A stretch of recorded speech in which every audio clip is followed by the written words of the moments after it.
আরে বাবা, অনেক দিন বাদে এলেন। আসুন আসুন, বসুন বসুন। হ্যাঁ, আসলে ওই কাজকর্মে ব্যস্ত থাকি তো, তাই আর আসা হয়ে ওঠে না আর কি।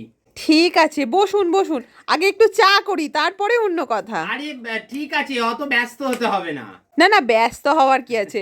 বলছি, আপনি দুধ চা খাবেন না র চা? আর চায়ে চিনি দেবো? আসলে আমরা তো খুব হেলথ কনসাস, আমরা আচ্ছা। দুধ চা বা চিনি দেওয়া চা কোনোটাই তো খাই না।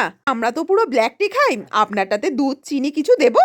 কেন রে হতভাগা, এই তো 2 সপ্তাহ আগে যখন আমাদের বাড়িতে গেলি, তখন তো লুচি মাংস মিষ্টি সব গান্ডে পিন্ডে সাঁটালি, তারপর আবার কফিটাও সাঁটালি, আর কফিতে তখন দুধ আবার 3 চামচ চিনি দিতে বললি। তখন তোর হেলথ কনসাসনেস কোথায় ছিল? খালি লোককে খাওয়ানোর বেলা তুমি হেলথ কনসাস। একে তো শুধু চা দিবি, দুটো মিষ্টিও তোদের জোটে না, তা চায়েতে একটু চিনি আর দুধ দিতেও ফেটে যাচ্ছে তোদের। অতই যদি হেলথ কনসাস হস, তাহলে গ্রিন টি দে দেখি। ও দাদা, কি ভাবছে না তো? হ্যাঁ, না না, কিছু না কিছু না। তাহলে কি চায়ে দুধ চিনি দেবো? হ্যাঁ, না, একদম নয়। আপনি হয়তো জানেন না, আমি আপনার চেয়েও বেশি হেলথ কনসাস। আপনি তো আমার চায়েতে দুধ চিনি তো ছেড়ে দিন, চা পাতাটাও দেবেন না। আপনি শুধু আমাকে 1 কাপ গরম জল দিন।